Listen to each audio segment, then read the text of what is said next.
पिछले 4 घंटे से मैं यहाँ पर हूँ। बड़ी दयनीय हालत जो है वो जीएमसी के अंदर थी। लोग वापस जो है प्राइवेट हॉस्पिटलों की तरफ जाने की ओर अग्रसर हुए। यहाँ पर डॉक्टर कोई नहीं था।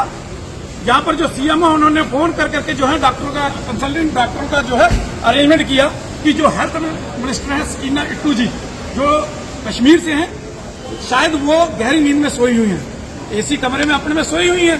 उनको पता ही नहीं कि दोपहर के 2-2:30 बजे से जीएमसी के अंदर डॉक्टर हड़ताल के ऊपर हैं और जीएमसी की क्या परिस्थितियां इस समय हैं। अगर ये परिस्थितियां कश्मीर के अंदर होती तो शायद उनकी नींद खुलती, लेकिन ये जम्मू है और जम्मू के अंदर उनकी जो है नींद खुलने वाली नहीं है, तो इसलिए वो सोई हुई हैं। देखिए, दोपहर से जीएमसी के अंदर एक मसला हुआ जिसमें अटेंडर और डॉक्टर के बीच में झगड़ा हुआ, जिसमें एक अटेंडर जो है वो वीडियो के माध्यम से दिख रहा है कि डॉक्टर के ऊपर हमला कर रहा है। बड़ा इसकी हम कड़ी निंदा करते हैं कि डॉक्टर जो है वो भगवान का दूसरा रूप माने जाते हैं, उनके ऊपर इस प्रकार से हमले नहीं होने चाहिए और सुरक्षा के पुख्ता इंतजाम जो है वो जीएमसी ने डॉक्टरों के लिए रखने चाहिए। लेकिन उसके बावजूद, उसके बाद जब यहाँ पर जूनियर डॉक्टर जो है वो हड़ताल पे चले गए, उनके हड़ताल पे जाने के बाद जीएमसी में जो है वो सारा जो है काम जो है वो ठप हो गया। तो हम सरकार से ये मांग कर रहे हैं कि जब इस प्रकार की परिस्थितियां उत्पन्न होती हैं तो लोग सफर करते हैं। वो लोग सफर करते हैं जो दूर दराज से यहाँ पर इलाज के लिए आए थे। देखिए, जीएमसी के अंदर खुशी से कोई नहीं आता, सब दुख दर्द लेकर ही आते हैं और अपने ट्रीटमेंट करवाने के लिए आते हैं। किसी को लगी है, किसी का एक्सीडेंट हुआ है, किसी को कोई बीमार है, इस प्रकार की परिस्थितियों में वो यहाँ पर आता है और वो यहाँ पर ट्रीटमेंट की अच्छी आस लेकर आता है। लेकिन जब इस प्रकार की परिस्थितियां बनती हैं तो सरकार को चाहिए कि इसका सेकंड ऑप्शन जो है वो रखा जाए। सीनियर डॉक्टर यहाँ पर आए। पिछले 4 घंटे से मैं यहाँ पर हूँ।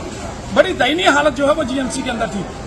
लोग वापस जो है प्राइवेट हॉस्पिटलों की तरफ जाने की ओर अग्रसर हुए। यहाँ पर डॉक्टर कोई नहीं था। यहाँ पर जो सीएम है उन्होंने फोन करके जो है डॉक्टरों का, कंसल्टेंट डॉक्टरों का जो है अरेंजमेंट किया और अभी यहाँ पर थोड़े बहुत डॉक्टर जो है वो आए हैं। मीटिंग चल रही है, जूनियर डॉक्टरों को बनाने की कोशिश की जा रही है और यहाँ पे स्थानीय एमएलए जो हैं, अरविंद गुप्ता जी जो एसपी सिटी हैं नॉर्थ के, एसीआर साहब हैं, प्रिंसिपल साहब हैं, वो सभी जो है वो मीटिंग के अंदर बैठे हैं और बातचीत जो है वो जूनियर डॉक्टर से चल रही है। तो हम भी उनसे ये आग्रह करना चाहते हैं कि आप वापस आइए और सरकार भी उनको आश्वासन दे कि उनकी सुरक्षा के इंतजाम जो है वो किए जाएंगे। लेकिन आपकी हड़ताल की वजह से आम जनमानस जो है वो सफर कर रहा है, जो बहुत ही दुखी है, जो पीड़ा में है। तो आप उनकी पीड़ा को समझते हुए अपनी हड़ताल को जो है वो स्थगित करने का काम करें और आप यहाँ पर पेशेंट को अटेंड करने का काम जो है वो करें, ये मांग कर रहे हैं। लेकिन दूसरी तरफ मैं ये भी कहना चाहूंगा कि जो हेल्थ मिनिस्टर है सकीना इट्टू जी, जो कश्मीर से हैं, शायद वो गहरी नींद में सोई हुई हैं, एसी कमरे में अपने में सोई हुई हैं।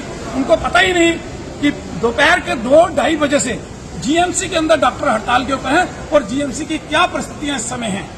अगर ये परिस्थितियां कश्मीर के अंदर होती तो शायद उनकी नींद खुलती, लेकिन ये जम्मू है और जम्मू के अंदर उनकी जो है नींद खुलने वाली नहीं है, तो इसलिए वो सोई हुई हैं। तो इनसे कोई आस भी नहीं जम्मू के लोग लगाएं, क्योंकि जो परिस्थितियां मुझे लग रही हैं कि अभी तक उनकी कोई स्टेटमेंट भी मैंने ये इसके ऊपर नहीं सुनी है। तो उठिए, जागिए सकीना इट्टू जी, और लोगों की यहाँ पर जो है वो मुश्किलें देखिए कि किस प्रकार से लोग जीएमसी के अंदर सफर कर रहे हैं। जो मरीज हैं, जो डोडा, किश्तवाड़, भद्रवाह, रामबन और राजौरी, पुंछ से, जो बड़े दूर दराज इलाकों से जो आए हैं, और उसके साथ ही जो आपने बड़ी बड़ी बिल्डिंगें तो खड़ी कर दी, लेकिन वहाँ फैसिलिटी क्या है वो भी चीजें आप देखिए। तो ध्यान दीजिए जरा, अगर आपने ओहदा लिया है हेल्थ मिनिस्टर का, तो उसके ओहदे को निभाने का काम भी जो है वो आप करें। ये मांग हम जो है सरकार से कर रहे हैं।